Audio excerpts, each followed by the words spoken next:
te présenter France. Ça, c'est la star du troupeau.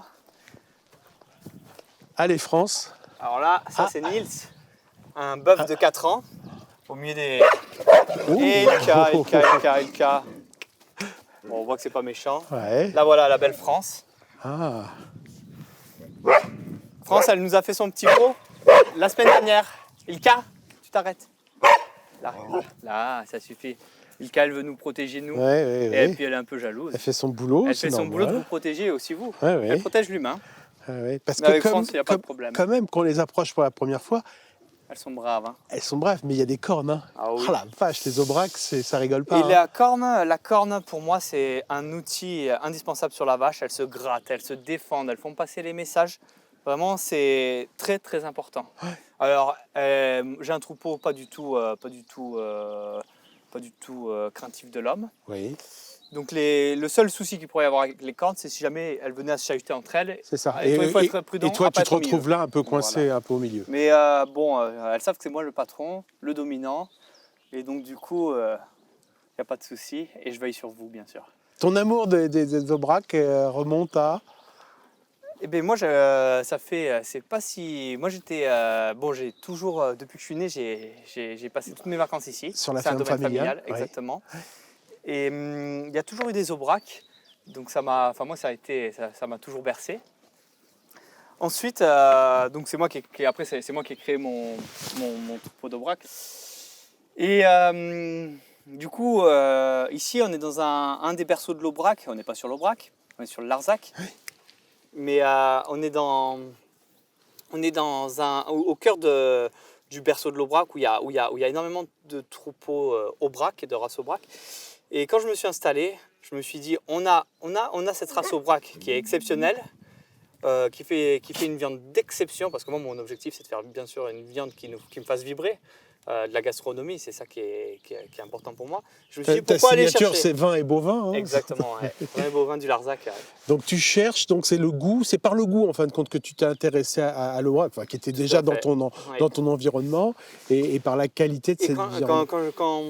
Quand je me suis installé, je me suis posé la question, qu'est-ce que tu fais? Et j'ai regardé toutes les races. Et effectivement, l'aubrac est reconnu comme une des meilleures races à viande au monde.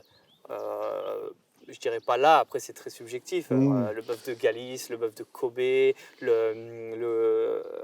les Angus.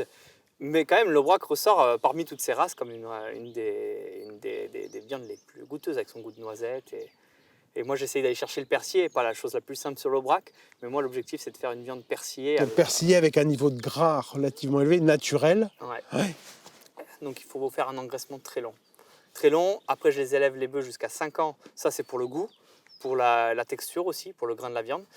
Et après, l'engraissement, je finis, c'est pour aller chercher le gras qui va faire ce tableau sur le steak, qui va amener le fondant, qui va amener du goût aussi, encore plus. Voilà. Alors celui qui a la plus belle vie, c'est pas toi, hein, ici on l'a vu, hein, c'est Pompon. Ah, Pompon, il est heureux. Il est où là? Alors donc c'est le seul taureau du troupeau. Jeune taureau. Un jeune taureau entouré de On le voit là-bas. Vous voulez qu'on de s'en belles rapproche? femelles, oui. Et donc là, voilà, c'est ça qui est intéressant, c'est que tout est naturel. Tout est naturel. Hein? Donc les veaux naissent tout seuls, parce que je fais une sélection. Pompon, il fait naître des petits veaux. Après, je me fais bien sûr aider par les plus compétents. Oui. Derrière, il a des beaux aplombs, il a une belle profondeur. Donc la profondeur, c'est entre le haut du dos et le bas du ventre. C'est très profond, c'est très long. Les aplombs sont droits aussi. Donc il y a plein d'indices. Il a un indice de facilité de naissance. Moi, c'est primordial. La facilité de naissance, c'est un laitier aussi. Il fait du lait. Donc pour les petits veaux, quand ils naissent, après, ils peuvent avoir du lait. Il faut qu'ils aient du lait à téter pour grandir. Bien sûr. Ça n'est petit, mais ça grandit vite. Oui. Et après derrière, il a un bassin qui est droit, qui est carré. On regardera derrière. Et ça permet de faire des vaches derrière, quand on va les garder, qui seront droites. Donc derrière, bassin droit, ça facilite la naissance encore. Voilà, c'est ça, sur les... Et un caractère d'exception. Et parce que ça se transmet, le caractère. Oui. Mais les mères aussi transmettent. Et les mères aussi, c'est 50-50. Hein. Peut-être que la mère transmet un peu plus, vu qu'il y a le côté élevage. Toute la partie élevage, l'allaitement, le suivi. Mais chaque mère est unique, alors que Pompon, c'est le père de tous. Ouais. Voilà notre Pompon international. Salut Pompon. Donc tu vois, quand je te parlais du carré, c'est ça. Tac, tac, tac, tac. Ça, c'est le bassin. Et donc notre Pompon, il a que 2 ans. Donc il a encore grande matière à grandir. Il va grandir jusqu'à l'âge de ses 5 ans. Et alors là, donc, la transition du poil, c'est le poil d'été qui arrive? Là, le poil d'été est en train d'arriver. Ouais. Bon, elles ont remis un peu du poil d'hiver parce qu'on a eu ces coups de froid. Ces coups de froid. Mais ouais. Et puis aussi quand... Voilà. Magnifique.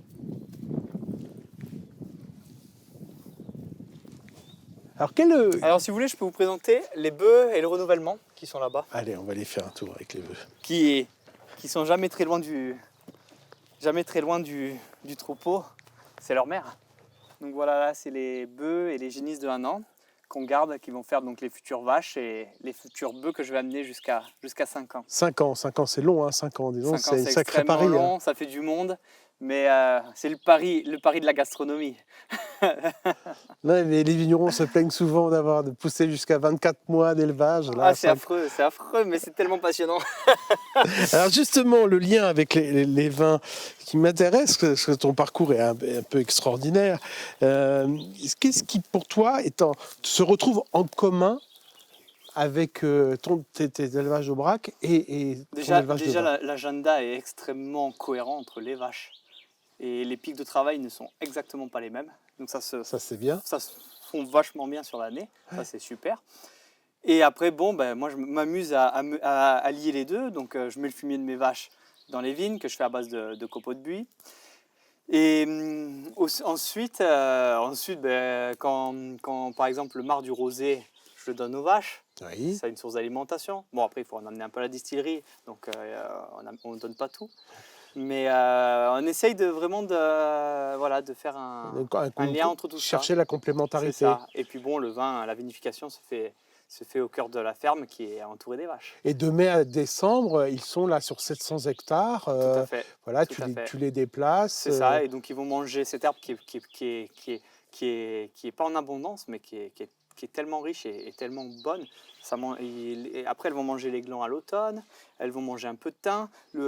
Ça peut paraître étonnant, mais au début du printemps, il y a un battement d'1 semaine où elles vont manger les petites pousses de buis vertes, toutes fraîches.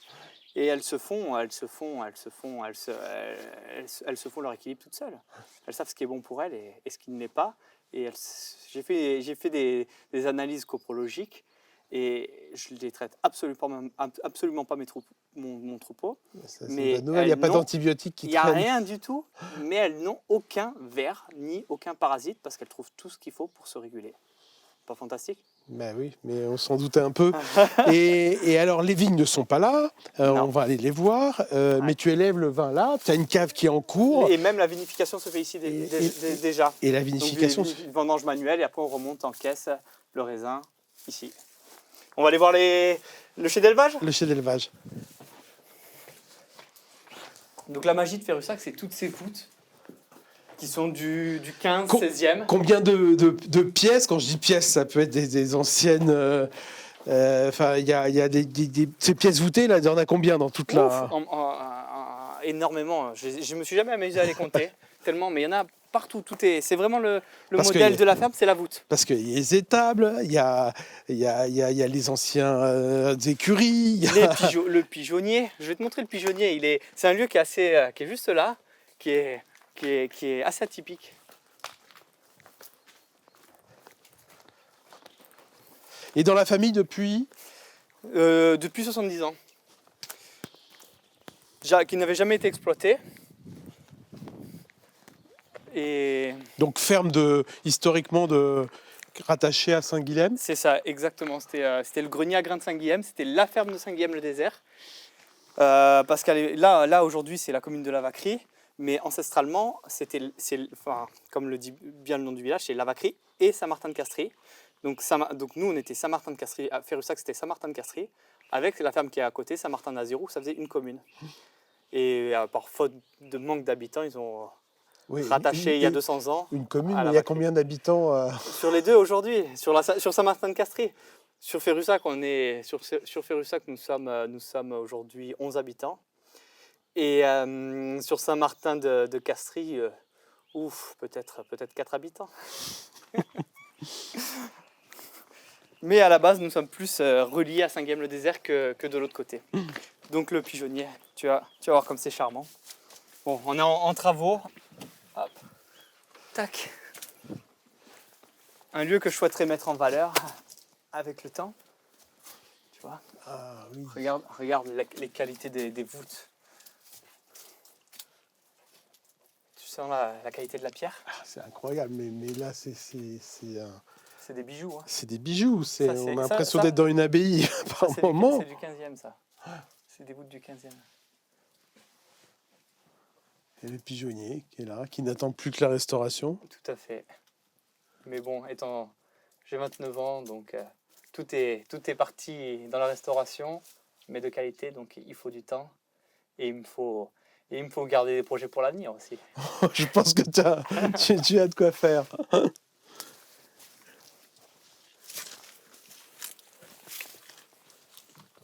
Alors, je vais vous inviter dans le chai d'élevage actuel qui va bientôt déménager dans un an dans l'autre pièce que je t'ai présentée. Alors,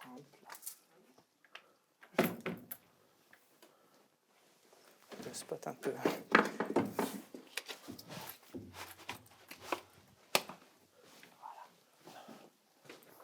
Ah, il y a un éclairage.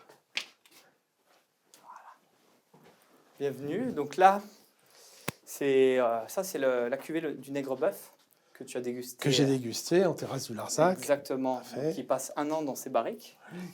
Et comme je t'expliquais, j'ai démarré l'élevage en amphore. Donc, pour l'instant, c'est de l'expérimentation. Je me cherche encore quel type d'amphore aussi je veux choisir. Donc ça, j'avais choisi ce modèle-là parce qu'elles sont faites, c'est les plus locales.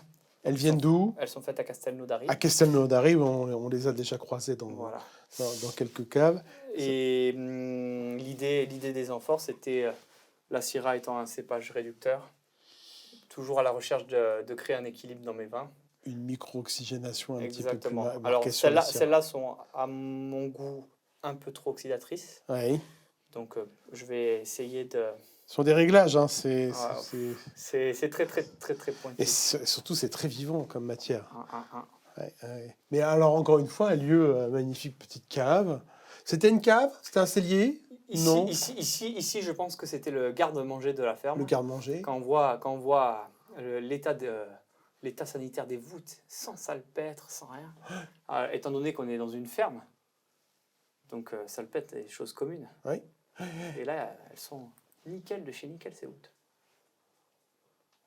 Et donc voilà, je diversifie les gammes proposées. Donc, du coup, alors, c'est sous ton étiquette, tout ça? Ferrussac. C'est ma viande, bien évidemment. Et c'est ta viande?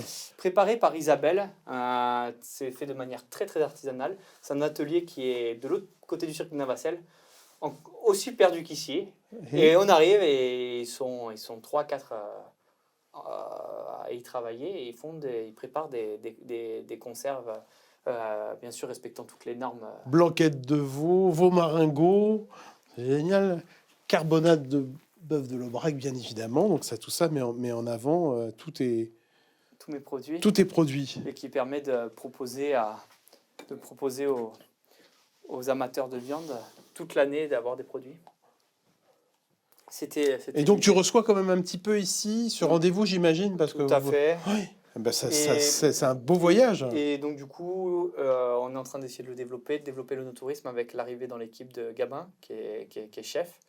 Et donc du coup, nous allons essayer de développer quelques événements avec de la restauration, où il mettra en valeur mes produits.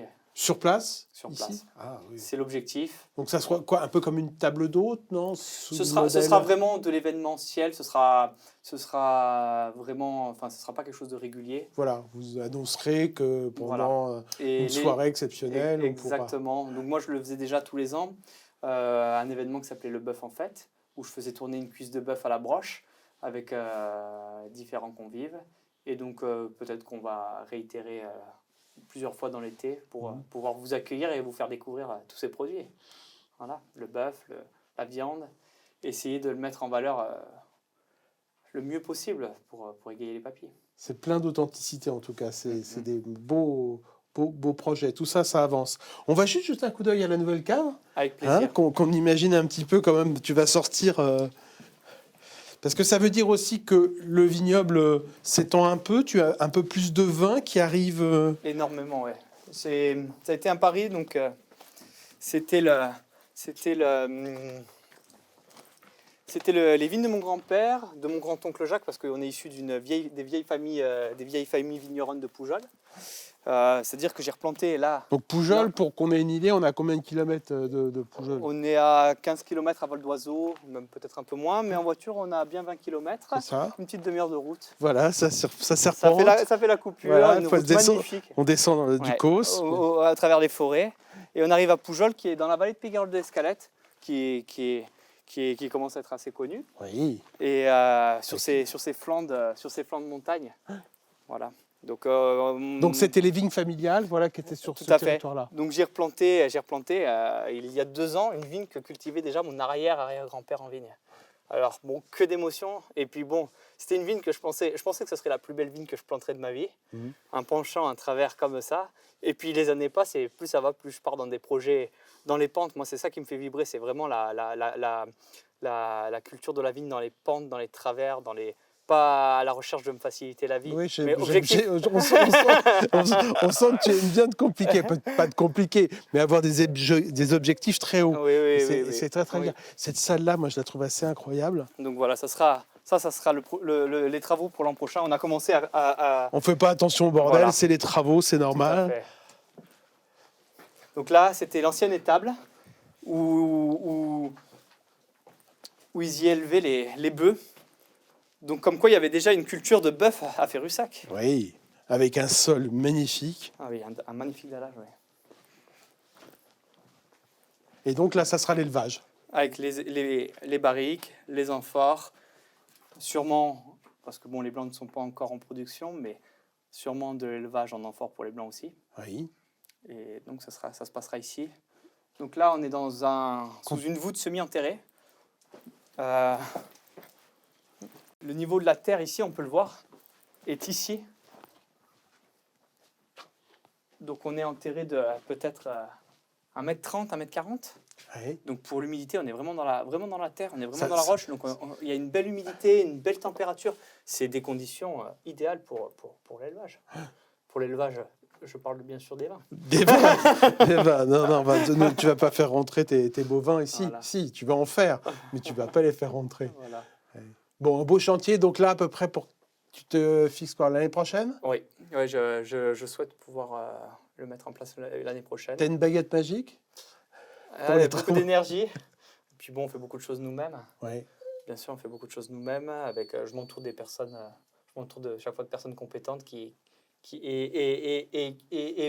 mes projets les font vibrer. Donc ils viennent m'aider. Ils te suivent dans mes folies. Dans tes folies. Voilà. Dans tes folies. Super, Bruno.